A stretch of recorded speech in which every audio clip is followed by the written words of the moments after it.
এই পৌষ মাসের খনখনে ঠান্ডার সময় ফজরের আজান হয়ে গেল, ইশার আজান হয়ে গেল, মনে করছি ঠান্ডার সময় ওযু করব না। ছেলেটা যদি ওযু করে, মেয়ে যদি ওযু করে, ঠান্ডা লেগে যেতে পারে, ওদের কষ্ট হতে পারে, এজন্য তো ওদের কষ্ট করতে দেব না বলেই নামাজে যেতে বললাম না। কিন্তু বলুন তো, এই পৌষ মাসের কনকনে ঠান্ডার সময় রাত 2টোর সময় যদি ঘরে আগুন লাগে, ঘরে যারা ঘুমিয়ে আছে তাদের বাইরে বার করে দেবেন? দুনিয়ার আগুনের চাইতে আরো 70 গুণ বেশি তেজ হবে জাহান্নামের আগুনের। কত গুণ?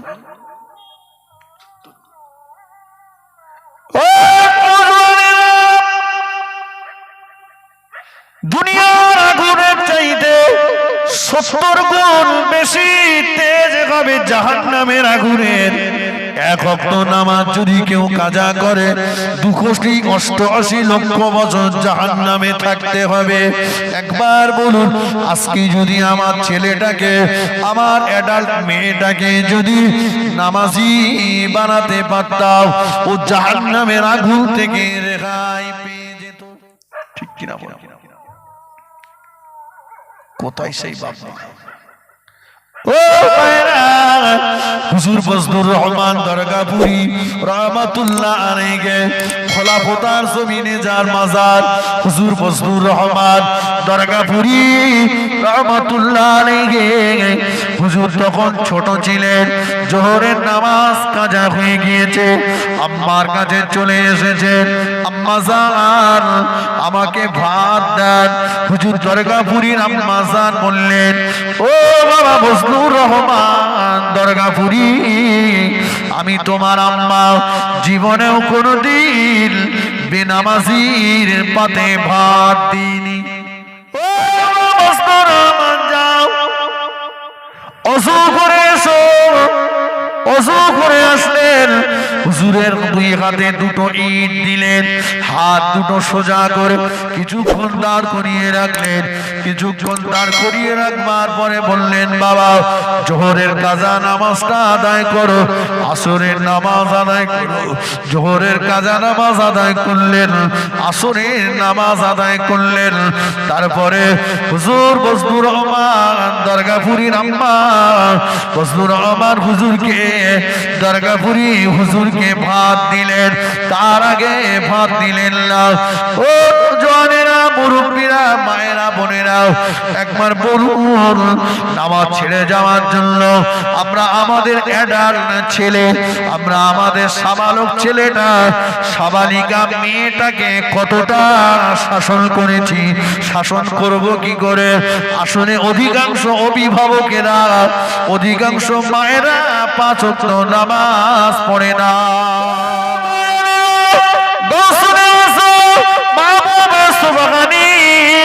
হযরতে বরফি আব্দুল কাদের জিলানী রহমাতুল্লাহ আলাইহি, হুজুরের আম্মাজান আবু সালেহ মুসা জঙ্গি রহমাতুল্লাহ আলাইহি, নদীতে একটা ফল ভেসে যাচ্ছিল। ওই ফলটা না বলে খেয়ে ওই ফলের ঠিকানা নিতে নিতে ওই বাগানের মালিকের বাড়িতে চলে গেলেন। 12টা বছর মালিকের গোলামি করলেন, হলো না। বলছে, আমার মেয়ে আছে অন্ধ, বোবা, কালা, খোড়া, ওই মেয়েকে বিয়ে করতে হবে। ক্ষমাটা নেওয়ার জন্য অন্ধ, বোবা, কালা, খোড়া মেয়েকে বিয়ে করতে রাজি হলেন। বাবা ও নওজওয়ানেরা, মুরব্বীরা, মায়েরা, বোনেরা, আসলে অন্ধ ছিল না, আসলেই কানা খোড়া ছিল না। বড় পীরের আম্মা বলেন, বড় পীরের আব্বা বলেন, আমার ফাতেমা যেদিন থেকে সাবালক জীবনে পদার্পণ করেছে, ফাতেমা চোখ দিয়ে কোন হারাম প্রোগ্রাম দেখিনি, জীবনেও কোনদিন আমার ফাতেমা শরিয়াতের কোন নাজায়েজ হারাম জিনিস তার চোখে দেখিনি। আমার ফাতেমা জীবনেও কোনদিন তার হাত দুটো পরপুরুষের কাছে সাপ লাগাতে দেইনি, চুড়ি পরার জন্য দেইনি। আমার ফাতেমা জীবনে কোনোদিন তার পা দুটো দিয়ে হেঁটে ফাংশনে যায়নি, কাওয়ালিতে যায়নি, সিনেমায় যায়নি, শরিয়াতের কোনো হারাম প্রোগ্রামে যায়নি। এজন্য আমার মেয়ে খোড়া বলেছিলাম, আমার মেয়ে নুলো বলেছিলাম, আমার মেয়ে অন্ধ বলেছিলাম। আমার মেয়ে যেদিন থেকে সাবালক জীবনে পদার্পণ করেছে, কোনদিন শরীয়তের কোনো নাজায়েজ জিনিস শ্রবণ করেনি। এজন্য আমার মেয়েকে আমি কালা বলেছিলাম, আমার মেয়েকে বোবা বলেছিলাম। আমার মেয়ে কোনোদিন গালিগালাজ করিনি, মিথ্যা বলিনি, পরের গীবত করিনি, চগলখুরি করেনি। এজন্য আমি আমার মেয়েকে বোবা বলেছিলাম। আর এদেরই ঔরসে আর গর্ভে আমার আল্লাহ যে সন্তান দিলেন, ওই সন্তান হলো সমস্ত ওলিদের বাদশাহ। বলুন সুবহানাল্লাহ। আরেকটু জোরে বলেন সুবহানাল্লাহ। আমি ৮০,০০০ বছর ধরে আপনার যা ইবাদত করেছি কবুল হয়েছে, তার পাওনা গন্ডা আমাকে কিছু দেন। কি নিবি? এক নম্বরে বলল, আল্লাহ কিয়ামত পর্যন্ত আমাকে হায়াত দিতে হবে। কে বলছে কথাটা? ইবলিস শয়তান। তো আল্লাহ বলে, যা তোরে দোয়া কবুল করলাম। ও দেখছে এত বড় দোয়া যখন কবুল হয়েছে, আর একটা দোয়া চাই। বলছে, আল্লাহ আদম সন্তানের প্রতিদিন যে কটা করে বাচ্চা হবে, একলা আমার সেই কটা করে বাচ্চা দিতে হবে। আল্লাহ বলে, ইবলিস এত বাচ্চা কাচ্চা কি করবি? বলছে, আল্লাহ আমি প্রত্যেকটা আদম সন্তানের পিছনে একটা করে চল লাগাবো, লাগিয়ে সব বেশি বেশি আমার দলে টেনে নিয়ে আসবো, কম সংখ্যক মানুষকে আপনার দলে ছেড়ে দেবো। আল্লাহ বলে, যা তোর এই দোয়াটা কবুল করলাম। শুনছেন? ও দেখছে এত বড় দোয়া যখন কবুল হয়েছে, আর একটা চাই। বলছে, আল্লাহ আর একটা দোয়া চাইবার আছে। আল্লাহ বলে, ইবলিস এইভাবে কটা চাইবি? বলছে, এটাই শেষ। ঠিক বলছিস? হ্যাঁ। আল্লাহ আদম সন্তানের যে শিরা দিয়ে রক্ত চলাচল করে, ওই শিরা দিয়ে আমার চলাচল করার ক্ষমতা দিতে হবে। আমি ওর অন্তরে বসে বসে ওকে পথভ্রষ্টতার কাজে, খারাপ কাজে নিয়োজিত করব, দাগা দিয়ে দিয়ে। তো আল্লাহ বললেন, যা ইবলিস, তোর এই দোয়াটাও কবুল করলাম। ইবলিস হেলতে দুলতে চলে যাচ্ছে আর বলছে, আল্লাহ দেখি আমার তো কপালে আগুন লেগেছে, কটারে লাগানো যায়। আল্লাহ পাক বললেন, ইবলিস শয়তান শুনে যা, তুই যে দোয়া আমার কাছ থেকে চেয়ে নিয়েছিস, এরপরে আমার বান্দা বান্দীদেরকে তোর ধোঁকা থেকে বেঁচে আমি আল্লাহ আমার দয়ার জান্নাতে যাওয়া বড় কঠিন হয়ে যাবে।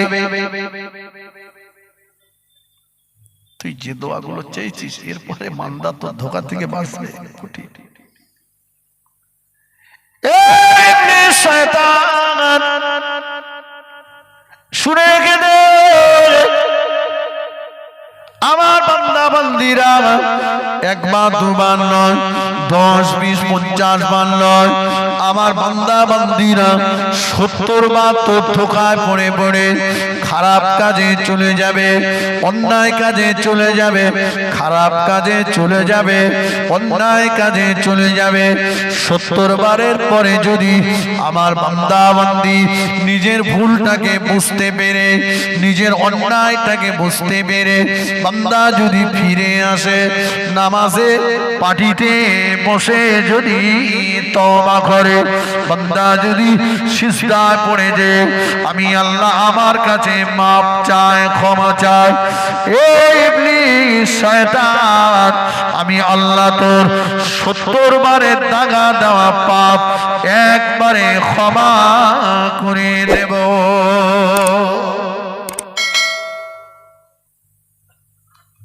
তো 70 বারের দাগা দেওয়া পাপ আমি একবারে ক্ষমা করব। ও চট করে ঘুরে দাঁড়িয়ে বলছে, আল্লাহ আমার আর একটা দোয়া চাইবার আছে। আল্লাহ বলে, আর হবে না। বা বলছে আল্লাহ আর একটা দোয়া হবে না। ইবলিস বলছে আল্লাহ দোয়া কবুল করেন আর না করেন অন্তত বলি, বল ইবলিস। তো ইবলিস বলল আল্লাহ আপনার বান্দা বান্দীদের কোন দোয়া আপনার কবুল করলে হবে না। কত বুঝেনি, কত বড় শয়তান দেখেছেন। তখন আল্লাহ পাক বললেন ইবলিস বান্দা আমার দোয়া করবে আমার কাছে, কবুল করব কি করব না ওটা আমার ব্যাপার, এতে তো নাক গলানোর অধিকার কি বলেন।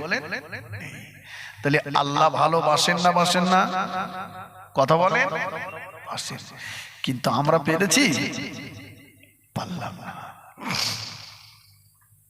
পারলাম না।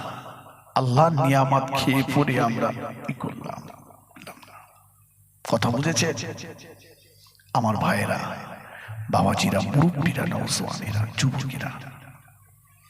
দুনিয়া ক্ষণিকের জন্য, আল্লাহর ডাক আসলে চলে যেতে হবে। আজকে যাদের রুহের মাগফিরাতের জন্য এই মাহফিল হচ্ছে তারা আগে গিয়েছেন, আমরা পরে যাব, এই তো ব্যাপার নাকি, কথা বলেন। জানাজার পরে মাইয়িতকে আগে নিয়ে যাওয়া হয়, আমরা পিছনে পিছনে যাই, তাই তো নাকি। উনি হচ্ছেন আজকের রাহবার, আর রাস্তা দেখিয়ে নিয়ে যাচ্ছেন, আমরা তার পিছনে পিছনে যাচ্ছি। উনি ওনার আসল বাড়িতে চলে গেলেন আর আমাদেরকে আসল ঠিকানাটা দেখিয়ে দিয়ে গেলেন যে এই যে হচ্ছে তোমাদের আসল বাড়ি, আমি আগে এসেছি, তোমরা পরে আসবা, তোমরা পরে আসবা, তৈরি হয়ে নাও, প্রস্তুতি নিয়ে এসো। কঠিন জেলখানা, সেই কবরটা আলোকিত করার জন্য দরকার এট ফার্স্ট সর্বপ্রথম মরণের জাকান্দারি, মরণের কষ্ট থেকে সর্বপ্রথম রেহাই পেতে গেলে দরকার জীবনের নামাজকে আঁকড়ে ধরা। নিজে নামাজ পড়ুন, আপনার পরিবারের জন্য সবচাইতে বড় হাতি হচ্ছেন আপনি, আমি না।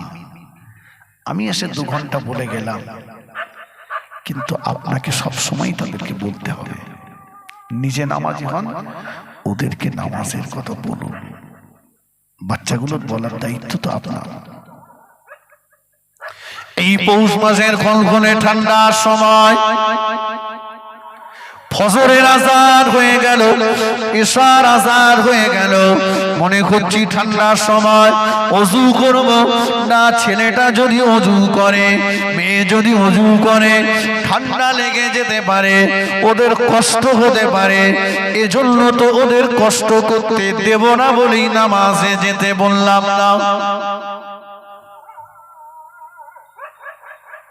কিন্তু বলুন তো এই পৌষ মাসের কনকনে ঠান্ডার সময় রাত 2টোর সময় যদি ঘরে আগুন লাগে, ঘরে যারা ঘুমিয়ে আছে তাদের বাইরে বার করে দেবে। দুনিয়ার আগুনের চাইতে আরো 70 গুণ বেশি তেজ হবে জাহান্নামের আগুনের। কত গুণ?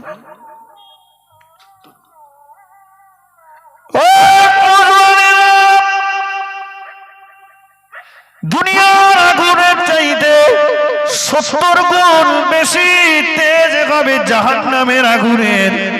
1 ওয়াক্ত নামাজ যদি কেউ কাজা করে 2,88 লক্ষ বছর জাহান্নামে থাকতে হবে। একবার বলুন, আজকে যদি আমার ছেলেটাকে, আমার অ্যাডাল্ট মেয়েটাকে যদি নামাজি বানাতে পারতাম, ও জাহান্নামের আগুন থেকে রেহাই পেয়ে যেত। ঠিক কিনা বল? কোথায় সেই বাবা?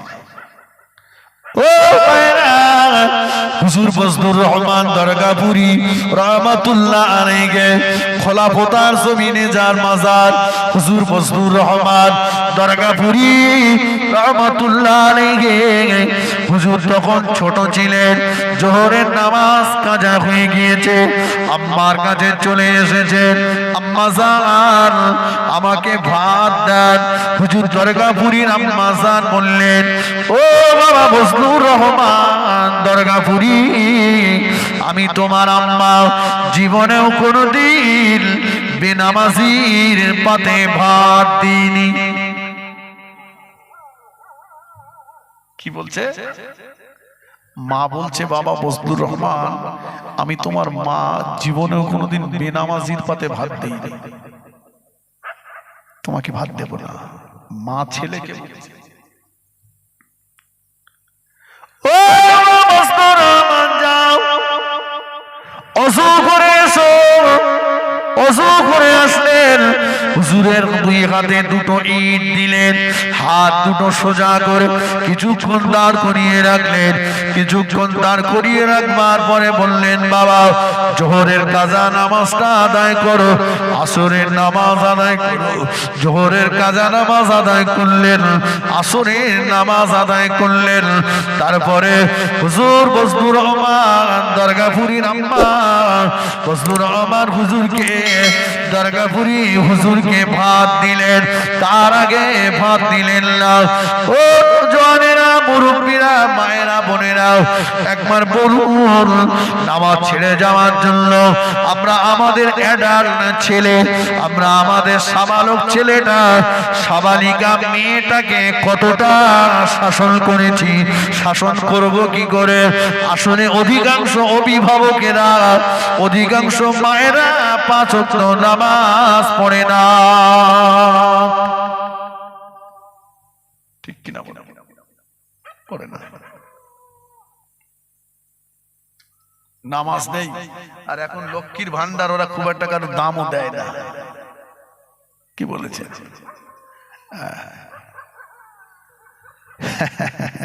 ঠিক বলেছে। ফোন আগে সব বাড়িতে বাড়িতে টেলিভিশন ছিল, এখন সব বাড়িতে না থাকলে ছোট টেলিভিশন আছে। কচির বাপ কিনে দেবে না, কচির মা বলতে, তোমার আমি আর নেই না, ধার ধরি, ওর লক্ষ্মী ভান্ডারে 5 করে টাকা ঢুকতেছে। একদিকে লক্ষ্মী ভান্ডারের টাকা, অপর দিকে কিস্তিতে ফোন। ঠিক কিনা? সোশ্যাল মিডিয়াতে ব্যস্ত।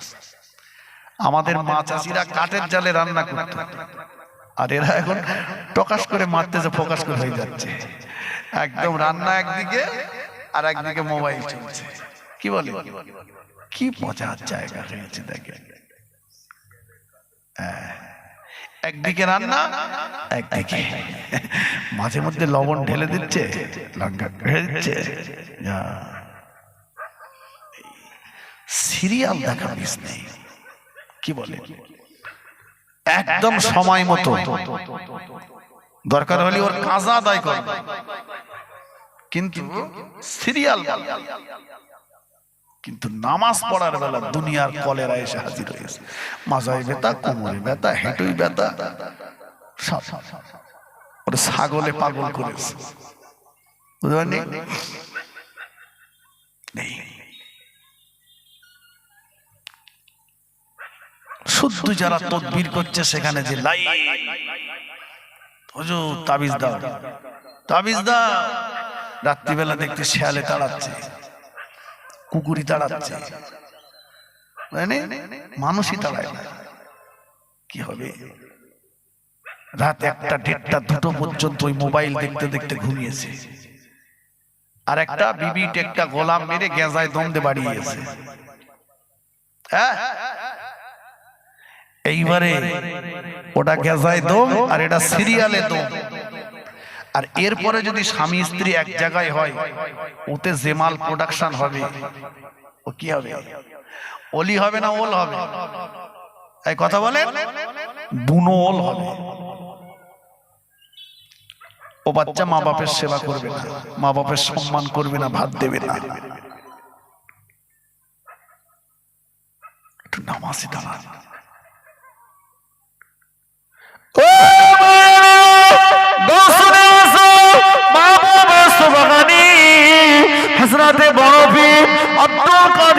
জিলানী রহমাতুল্লাহ আলাইহি হুজুরের আম্মাজান আবু সালে মুসা জঙ্গি রহমাতুল্লাহ আলাইহি নদীতে একটা ফল ভেসে যাচ্ছিল। ওই ফলটা না বলে খেয়ে ওই ফলের ঠিকানা নিতে নিতে ওই বাগানের মালিকের বাড়িতে চলে গেলেন। 12টা বছর মালিকের গোলামি করলেন, হলো না। বলছে আমার মেয়ে আছে অন্ধ বোবা কালা খোড়া, ওই মেয়েকে বিয়ে করতে হবে। ক্ষমাটা নেওয়ার জন্য অন্ধ বোবা কালা খোড়া মেয়েকে বিয়ে করতে রাজি হলেন। বাবা ও নওজওয়ানেরা, মুরব্বীরা, মায়েরা, বোনেরা, আসলে অন্ধ ছিল না, আসলেই কানা খোড়া ছিল না। বড় পীরের আম্মা বলেন, বড় পীরের আব্বা বলেন, আমার ফাতেমা যেদিন থেকে সাবালক জীবনে পদার্পণ করেছে, ফাতেমা চোখ দিয়ে কোনো হারাম প্রোগ্রাম দেখিনি, জীবনেও কোনোদিন আমার ফাতেমা শরিয়াতের কোনো নাজায়েজ হারাম জিনিস তার চোখে দেখিনি। আমার ফাতেমা জীবনেও কোনোদিন তার হাত দুটো ওর পুরুষের কাছে সাপ লাগাতে দেয়নি, চুরি পরার জন্য দেয়নি। আমার ফাতেমা জীবনে কোনোদিন তার পা দুটো দিয়ে হেঁটে ফাংশনে যায়নি, কাওয়ালিতে যায়নি, সিনেমায় যায়নি, শরিয়াতের কোনো হারাম প্রোগ্রামে যায়নি। এজন্য আমার মেয়ে খোড়া বলেছিলাম, আমার মেয়ে নুলো বলেছিলাম, আমার মেয়ে অন্ধ বলেছিলাম। আমার মেয়ে যেদিন থেকে সাবালক জীবনে পদার্পণ করেছে, কোনোদিন শরীয়তের কোনো নাজায়েজ জিনিস শ্রবণ করেনি। এজন্য আমার মেয়েকে আমি কালা বলেছিলাম, আমার মেয়েকে বোবা বলেছিলাম। আমার মেয়ে কোনোদিন গালিগালাজ করেনি, মিথ্যা বলিনি, পরের গীবত করেনি, চগলখুরি করেনি। এজন্য আমি আমার মেয়েকে বোবা বলেছিলাম। আর এদেরই ঔরসে আর গর্ভে আমার আল্লাহ যে সন্তান দিলেন, ওই সন্তান হলো সমস্ত ওলিদের বাদশাহ। বলুন সুবহানাল্লাহ, আরেকটু জোরে বলেন সুবহানাল্লাহ। তাই তো নাকি? কানে হারাম শুনিনি, চোখে হারাম দেখিনি, পায়ে হেঁটে যাইনি। চতুর্দিকে মেলা, ফাংশন, কাওয়ালি, ড্যান্স, হাঙ্গামা। এখানকার মেয়েরা ভালো, এরা কোনো জায়গায় যায় না। সর্বনাশ, পর্দা সব শেষ হয়ে গেছে। কথা ঠিক কিনা বলে? পর্দা উঠে গেছে। আমাদের ঘরে হবে সেই ছেলে কবে? কথাই না বড় হয়ে কাজে বড় হবে। বাবা, ভালো জিনিস তৈরি করতে গেলে ভালো ফ্রেমের দরকার। কথা ঠিক কিনা বলেন? আইসক্রিম যে ফ্রেমে জমানো হয়, ওই ফ্রেমের একটা দিক যদি জং ধরে ধরে ভেঙে যায়, তাহলে ওখানে কিন্তু ভালো ফ্রেশ আইসক্রিম বার হবে না। দোষ আইসক্রিমের নয়, ফ্রেমটাকে যদি ভেঙে চুরে শেষ করে নতুন করে বানানো যায়, তবে পরের বারেরটা ভালো হবে আশা করা যায়। বাবাজি, রাসূল বলেছেন, আলা কুল্লুকুম রাঈন ওয়া কুল্লুকুম মাসউলুন আন রাইয়াতিহি। তোমরা প্রত্যেকেই হলে এক একজন অভিভাবক। প্রত্যেকটা অভিভাবককে আল্লাহ পাকের কাছে তার অভিভাবকত্বের ব্যাপারে জবাবদিহি করতে হবে। সেদিন বিবি বলে দেবে যে আমাকে আমার স্বামী কিছু বলেনি। কথা বুঝেননি? আজকে যার ভালোবাসার জন্য আমি বলি না, সেদিন সে আমাকে আসামির কাঠগড়ায় দাঁড় করিয়ে দেবে, দিয়ে বলবে আমার স্বামী কোনোদিন আমাকে কিছু বলেনি। অতএব অভিভাবক হিসাবে আমরা অন্তত দায়িত্বটুকু পালন করি। বাবা,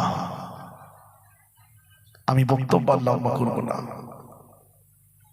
আমার পরে জনাব আলহাজ হাফিজ মৌলানা মুজাফফর হোসেন সাহেব, বাংলার বিশিষ্ট ওয়াইজি, তিনি আছেন। মনে হয় তিনি এসেও গেছেন। আলহামদুলিল্লাহ, এক্ষুনি আসবেন। পিছনে যারা আছেন একটু আগিয়ে আসুন, মাহফিলটা একটু সাজিয়ে দিই। সকলে আসুন একটু বিশ্ব নবীর শানে সালাম পড়িয়া নবী।